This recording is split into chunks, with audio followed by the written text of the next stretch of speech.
subjected to a highly sophisticated form of propaganda. It's just what you need, and not what you don't.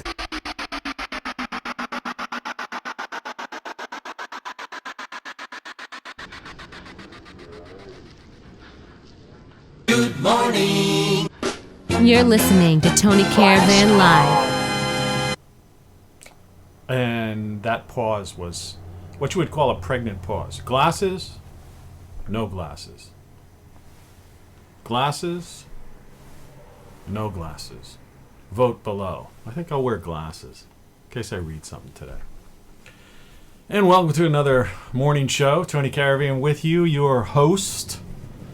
And the cars just keep on coming by in the 25 mile an hour speed zone right outside my front door. Be that as it may. You know, I watched that movie Tenet yesterday. T-E-N-E-T. It's like kind of time travel flick with political intrigue behind it, you know, and the thing about it is not so much. I think they got the time travel thing all wrong. I think a lot of these movies, you know, they just they don't get it. Now that's not to say I want to get into a time travel discussion today, though who knows where we're going to go. I'll try to keep this fairly brief. But the thing about what I wanted to bring up about that movie is that the movie was basically about the corporatocracy, in a sense. This thing that I've been jackhammering into your heads over the past several months, if not years. And the idea is that who were the bad guys, or what was really going on in that movie? If you haven't seen it, you know, check it out. And this there's no spoiler alert here. I'm not going to tell you about the ending or really much about it. Just to find a character that you would see in a trailer. But you've got these characters that are billionaires, and then somehow these what we used to refer to as in DC as spooks, you know, people in the intelligence agency, Z's plural. And you know, and there are more of these alphabet agencies than the average person realizes. I mean, it wasn't so many years ago that people didn't even understand there was a DIA, which is a Defense Intelligence Agency, which is basically their version of the CIA. But there are so many of those. And then there are ones that are off the books that still are getting dark money, and that mysterious when these they do audits, they find out that there are trillions of dollars missing from various budgets.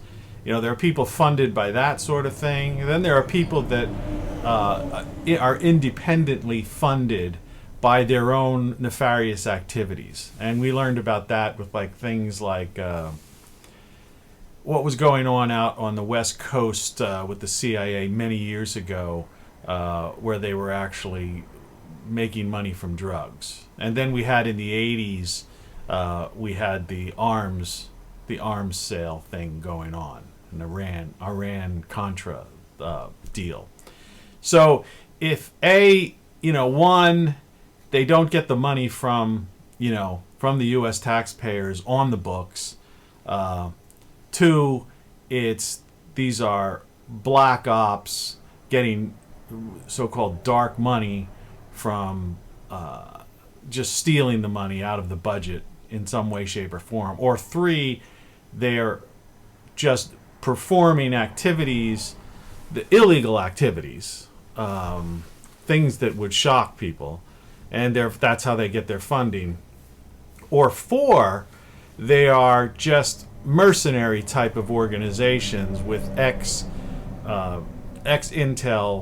heads and operatives, that special forces and people like that basically form these companies offshore and are doing these sorts of activities. And then five, of course, the corporatocracy, the Davos set that I keep talking about, the Brussels, EU types, the old king system, the old world order, and of course they have their own set of spooks.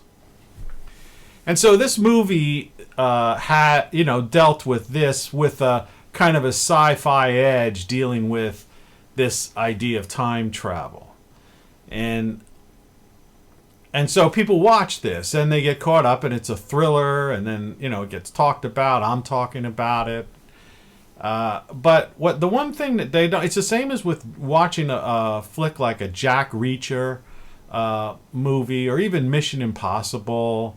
Any of these movies, any of these DC thrillers that have espionage going on around the international political, socioeconomic geopolitics as it goes. That even deals with the James Bond and the James Bond villains. Okay, so people watch that. You've watched that. You're aware of that. But when you turn on your TV and you watch these, I don't know, I hate these words, but these idiots, announcers reading scripts with staffs and producers and on sets, with lighting and sound men and all that kind of stuff. And they report, interview a president or a politician or talk about something that has occurred. There's people that look as if this is some, Disney world of the wonderful world of Disney from the 1960s or something. And they suddenly have blinders on and forget that they ever saw any of these thrillers and heard any of these stories, or even saw any of these hearings on when they used to have hearings, like that time when you could find it where where the CIA was talking, we have this heart attack gun, and stuff like that, or COINTELPRO, MK Ultra. These things are all declassified now. Remote viewing, man, that's a mind blower. That they actually were successful in doing that sort of stuff. And then there's the stuff that was when the Soviet Union fell, which I remind you, the Soviet Union fell like 30 years ago. So what we call Russia now is just some country that they still keep propping up. And even in the movie Tenet, Russia was the villain, part of it. But the idea is Russia, it's a country. They got nukes, so do a lot of other countries in the world. Pakistan has nukes, for crying out loud. Everybody's got nukes now. But I don't want to get into the Russia thing. I think we've had too many years of that demonization of a country. So, here goes the cat in the litter box. Perfect time. So we got traffic coming out of this ear, all right, on this side, and I've got a cat over on this side deciding that it's time to paw endlessly in a litter box. Good morning. Yeah. So what I'm trying to get at in a very simplistic way to build up to is that they are pulling the wool over your eyes every day. And the media and the DC culture, the DC media culture, these guys know this. They know what's going on. Because it's one just big happy family. Remember, I lived and worked in Capitol Hill. That was like my first, one of my early on jobs in life, So I got a firsthand look of that. I worked for Roy Cohn, believe it or not, and I saw, I saw an awful lot, and the idea is this is nothing new. This is just like Eisenhower warning about the military-industrial complex, and people still you could watch his farewell address where he says that and goes on even further to describe the threat that it poses to the future of the country. And this is in 1960s, I guess, early 1960 or 61, whenever it is. But people today, there are still people that think that's like when people use that word military-industrial complex, it's like as if it's as if you're saying the swamp, like if it's a conspiracy theory or something. But it was ex-general or General Eisenhower, retired General Eisenhower, President of the United States of America, warning us about exactly what's going on right now. Then you had Kennedy warning about the CIA, and from my standpoint, is the CIA, the reason they haven't declassified those final Kennedy papers after years, and they were promised to have, is because of CIA involvement. There's no other reason. Internal government involvement. There's no other reason why they wouldn't release it. Think about it. If it was Russia, they hate Russia. That would be the first thing to be. Oh yeah, Russians did it. If it was Cuba, right, and Castro, that would have been the first thing they would say, because, oh man, do they hate? They hate Castro, and they hate or the Castro family, and they hate Cuba, right? So, and the Chinese were nothing then. The Chinese were just, Mao was just, that was the revolution. They were still trying to figure out how they were going to take over the world. That's when they put their long-term plan into place. That's how the Chinese work. It takes them 50, 60 years to get their act together. They work on the long thing. So who do you think? So, just out of the process of elimination, why haven't they released those final documents? Okay, because they point to the spooks. All right? That's just plain and simple. That's how it is. So what I'm trying to get at, and again, like I said, we'll just keep this kind of short, is that the writers of these thrillers, these international espionage, DC political thrillers, are all guys from Washington. They're all many of them are ex intel officers. Many of them, they're what we call Washington insiders. People from inside the Beltway. They were reporters when we had reporters, before the newsreader era came into place.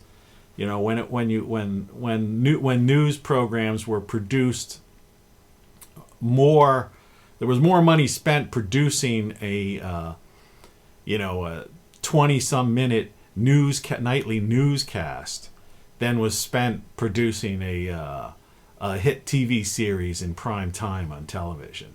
More people involved and things like that. And when you had reporters and correspondents all over the world in every market, such and such, reporting from Beijing, reporting from Copenhagen, it's not today it's nonsense.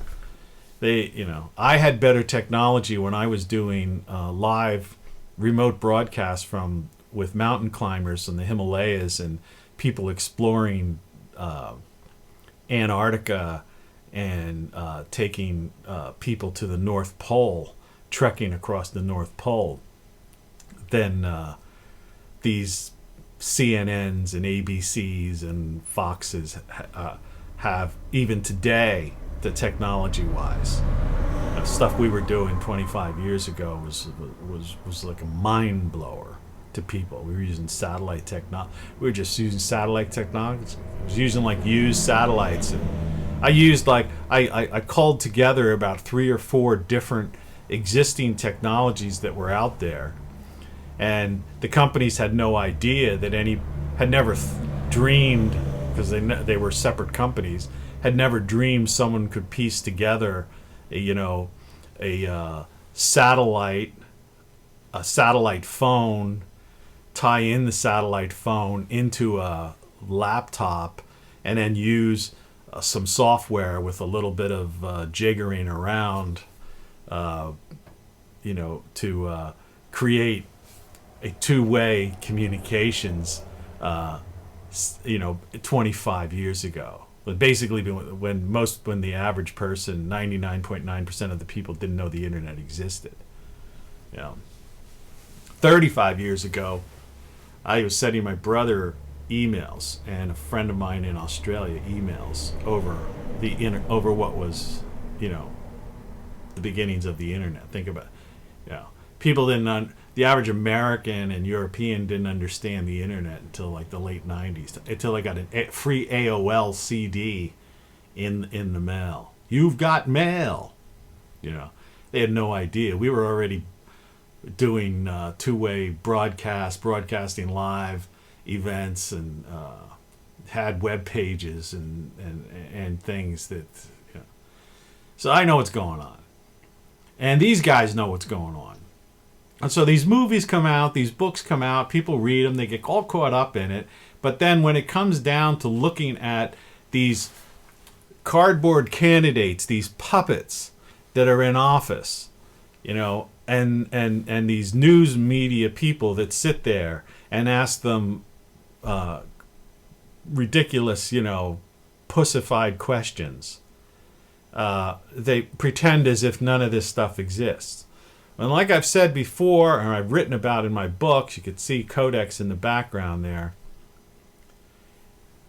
When you see a movie that is like crazy intense about all kinds of illegal, covert activities going on, international, globally, you know, all this crazy stuff going on, from, you know, people getting killed, people, you know, all this stuff. When you see one of those things and you think it's a thriller or this drama, this, you know, or even a sci-fi fantasy almost, the real story, what's really happening, is 10 times worse than that, 10 times beyond that. It's the same with technology.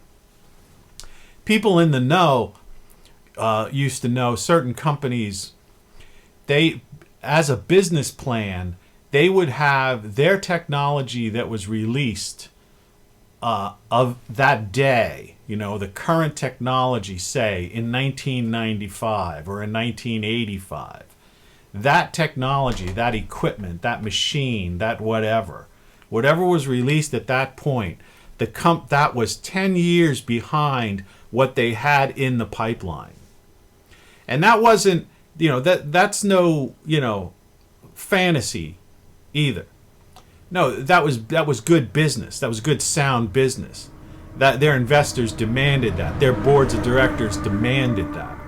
In other words, that assured that if I invested in that company, you know, and people want, you know, that used to be at least a minimum of when you invested, whether it was in stock or some kind of company, you always wanted to know, there was always a thing called a 5-year plan. That was the minimal. We wanted to know your 5-year plan.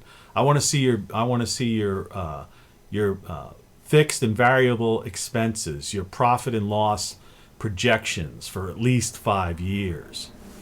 And the bigger corporations, you know, it was 10 years and beyond. And so these corporate reports would come out, and and they would have these board meetings, and they would say, okay, today we have such and such a machine. Here's what we'll be rolling out 18 months from now. Here's what we'll be rolling out, you know, 5 years from now. Here's what we're rolling out, you know, in 10 years. That's just, you know, and that's a fact. That's a fact. That's business. That's how the corporatocracy works. They're always 10 years ahead. Nowadays, you know, with the you know, the Moore's law kind of way that things operate, you know, we're on this hyper, you know, how we started to speed up in the late 90s, where everything just started to, you know, so much money and so many minds directed at miniaturization or improvement, you know, improvement of speed, improvement of capabilities, and all that sort of stuff. Well, the Moore's law thing, you know, that is like almost fantasy now. It's way beyond that. And the technology, forget the 5 and 10 year plans. The stuff we're seeing now is like, they have stuff that they're already 30, 40, 50 years ahead of time, you know, and maybe in some instances 100 years ahead of time. And so, without getting, you know, into the woo-woo world, but the whole idea that that they could figure out some method of doing some sort of time, if not time travel, but some kind of time manipulation. And that these corporations and actors within those corporations have those algorithms, that knowledge, that equipment, is very probable, considering what we've seen over the years. Those dark things, I have to push the mouse. It's like my screen went black because I talked for 20 minutes. I guess I'm on a 20-minute timer for a screen thing. I guess I could change that. So think about that for a second. So when that's why corporate espionage. When I was in college, I used to have a friend I used to visit at another college, go on a weekend and hang out and go to their, crash at their fraternity house, and they'd always have this killer Saturday night party with all these girls and stuff. But I remember meeting one of the brothers at the fraternity. He was a spy, corporate spy, and we late at night, and I remember under the secrecy. And I'm not going to mention names. I'm not mentioning towns. I'm not mentioning colleges. I'm not mentioning anything. And I've lost touch with this guy 30 years ago. But the idea is, he was doing small little jobs back then, in corporate espionage, because that was the money. That's how he was paying his way through college, and I'm sure, I don't know where he is now and what he's done and what he's moved on to. But I was aware of this firsthand, because and I was because I was recruited many times by different people to do certain things, and I just had no interest in certain aspects of that world. Though I did, like I say, I did do my stint in D.C., and I did travel the world a lot, and that's as far as I'll go with that. So people don't understand the world today, how it really works, and they don't understand. And when I watch this romper room Captain Kangaroo Disneyfied press conferences and the stuff they report as news and the things that they take serious, it's like, to a guy like me and a guy like I just described, and to people who really work in this that industry, and it is an industry, the corporate part of the corporatocracy. They laugh, man. They laugh. That's like pure entertainment. I don't really get a kick out of it, and it's annoying and nauseating to me to watch the news. That's why I said before that I've canceled my TV service. It nauseates me, but just to see what's going on. But to some people, they look at this and they laugh. It's like, and because they know what's going on, and they go like, they've got the American people and the British people and the people in the EU and people all over the world, the Russians too. They've got them all, all fooled, all like. The world we live in today is not the real world. The world that's put before your eyes is not the way it really is. The scandals that they pretend are scandalous are not the real scandals. There's, imagine an onion and peeling back. People use that analogy often. What you see on the surface and even behind the surface, and when someone does an investigative report and they peel down even 3 or 4 or 5 more layers, and they think, oh, I've got a scoop here, we've uncovered this. You're not even close to the core of what's really going on. Now live with that and think about that. That's the real world we live in today. That's the way it really is. It's the world of socioeconomic geopolitics run by a corporatocracy that's global. It has tentacles everywhere. It is in complete control.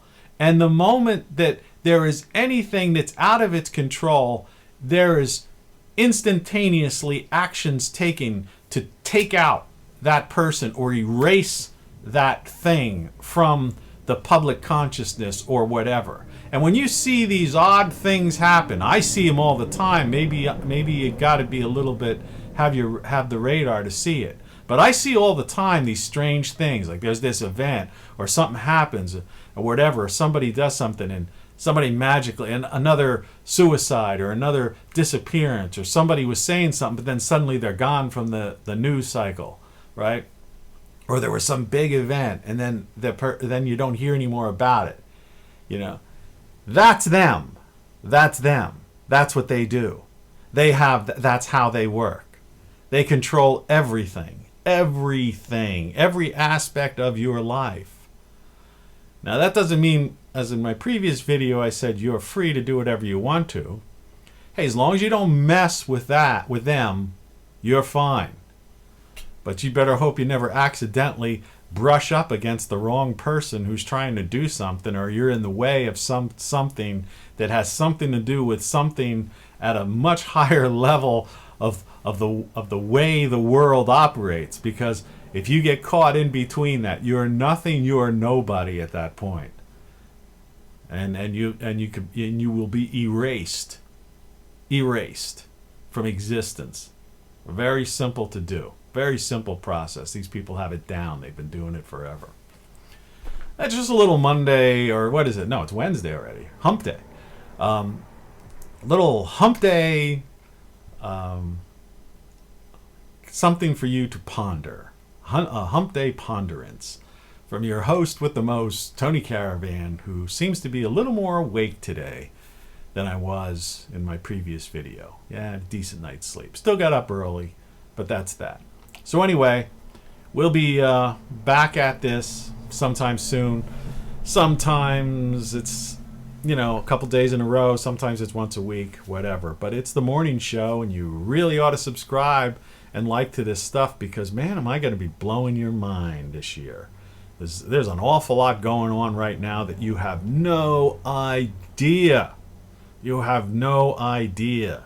And just to give you a little teaser, what's going on right now in the media and in the White House and in Congress is pure theater. Pure theater. There is nothing there that has anything to do with anything. It is total,